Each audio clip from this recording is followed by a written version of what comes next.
Good morning. It's Blackburn again. Still driving to Ohio. I had to pull off around midnight last night. Take a break, get some sleep. I will not drive sleepy. Notified the dispatcher this morning that I would be there around 1300, and she said no big deal. Problem was, maybe kind of a problem. She said delivery was actually scheduled for tomorrow morning, so that sucks. I'm not going to take that as the final answer, though. I'm going to get there and ask. It's 70 pounds. Go to shipping and receiving and ask if they'll receive it early. If they do, I'm going to get a load out of there somewhere. I don't care where, any load, just to get moving, keep these wheels rolling and making money. Got a lot of friends in this area in Ohio, Kentucky. So hopefully I can get a load passing back through one of these neighboring towns and stop off and see some friends from the Marine Corps, friends from just life in general.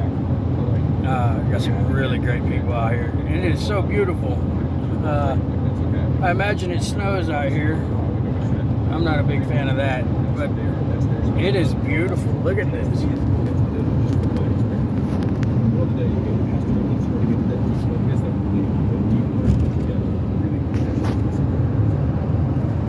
I don't know what you caught on that, but if you had my point of view, it's amazing.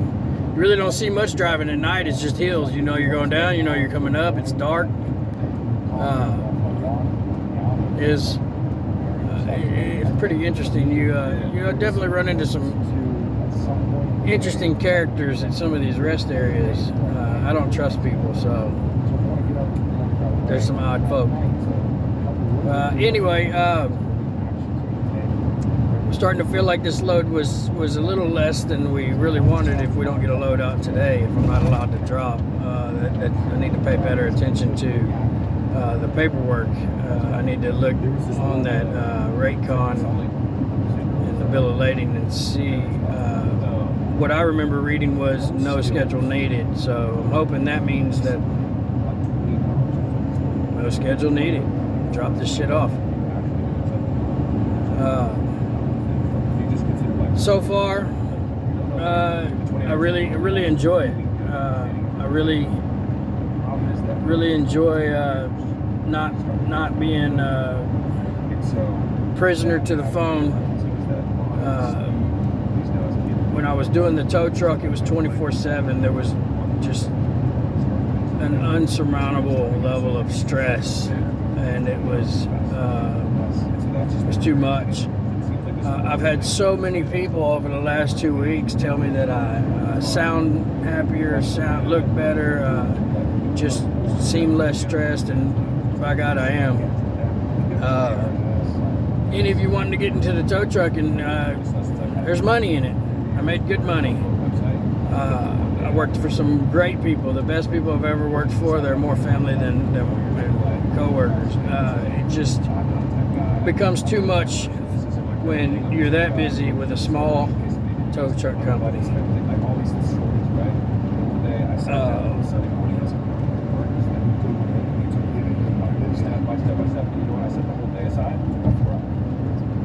There's a lot to be said about driving.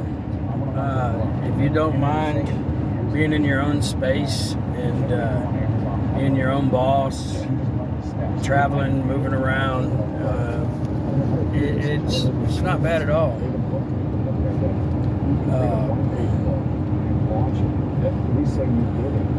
When I don't have my kids, there's really nothing at home keeping me there. I got family, but they all have jobs and stuff to do during the day. So either way, I'd be giving myself to a job somewhere, and I'd rather be out moving around, seeing stuff. And as long as I have this schedule and don't have my children full time, then I'd rather not be at home and reminded that I don't have them. So it's really an amazing feeling when I get back home from being on the road and it's my weekend, my time with my kids. It makes it that much more exciting to be home, and it's like a wonderful reunion all over. It's amazing. For those of you out there that are going through the divorce shit and the custody battles, all I can say is it's gonna suck, but fight for your kids and stick with it. I went through hell for the last 5 years, and I would never want to repeat that shit, but it was worth it. I have my kids. They are my world, and everything I do ultimately is for them. Wanting to give them a better life. They didn't ask for me and my ex-wife to get divorced. They didn't ask for a broken home. They didn't ask to be thrown into some kind of level of poverty, and it's not fair. I try to give them everything that I didn't have and everything that they need, and working hard is the only way to get that. We have a plan. You gotta have a plan. I've stuck to this plan. You have to stick to the plan. I was thrown into a 5-year bankruptcy that's almost over. I've rebuilt my credit score.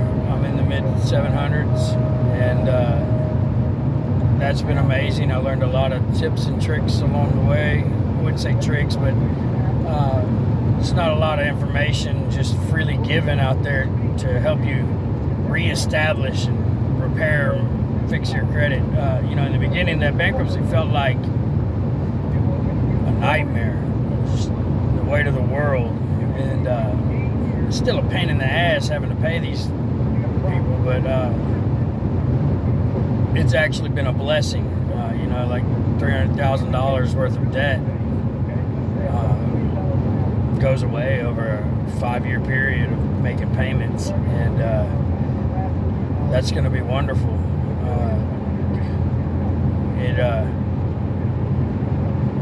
It's kind of funny how the tide turns, so I call it karma or whatever you want. My ex was very malicious and vengeful, and at times I probably was too, but she didn't make it easy for me, and I wanted to take my kids and run across the country.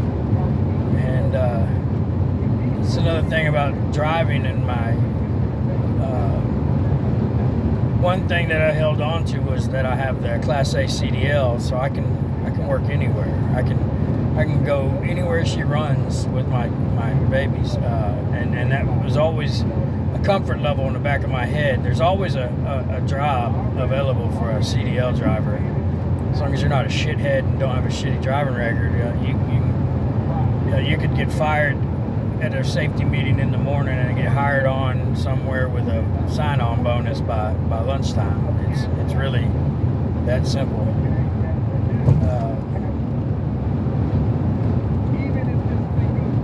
It's a great opportunity for veterans, soon-to-be veterans. If you're getting out of the military and you don't know what you want to do, man, get your CDL, jump in a truck. You can travel the world. You can live in that truck most of the time and stack your money. And man, when you're not driving, you can afford to stay in a really nice hotel or whatever you got to do. Figure it out. Just make money while you make your plans. I highly recommend investing in short-term rentals and real estate, and finding ways to make that passive income. That's part of my plan. I'm one of the few people that's happy the interest rates are rising. It's changing the market a little bit, making it a little easier, bringing these prices back down in the areas that I'm interested in buying in, and it's going to be a good deal. I feel like by the time my bankruptcy ends in February, that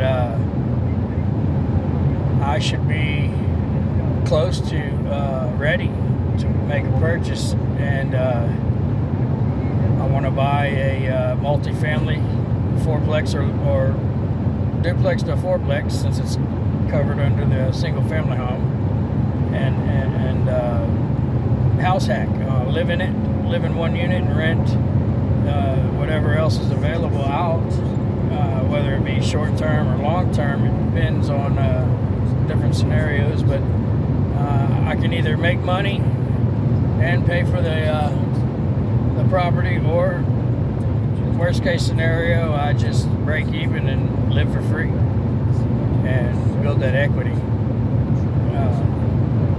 Highly recommend listening to the Bigger Pockets podcast. It changed my brother's life. He's very successful. He's made an opportunity for me. He's the one funding this business. This is his business, and I work for him. And it's all possible because of his investments and his ability to invest wisely and be smart, and he works hard, and it's just not a fuck up. So I can't say that I haven't been a fuck up. I've been successful, and I've been a failure. I have failed a lot in life, and I have succeeded a lot in life. I've never been scared to try something new, and that's a good thing and a bad thing. It can be stressful as shit when you really believe in something and dive in head first and it doesn't work out, and it can be scary. There's ups and downs in everything, and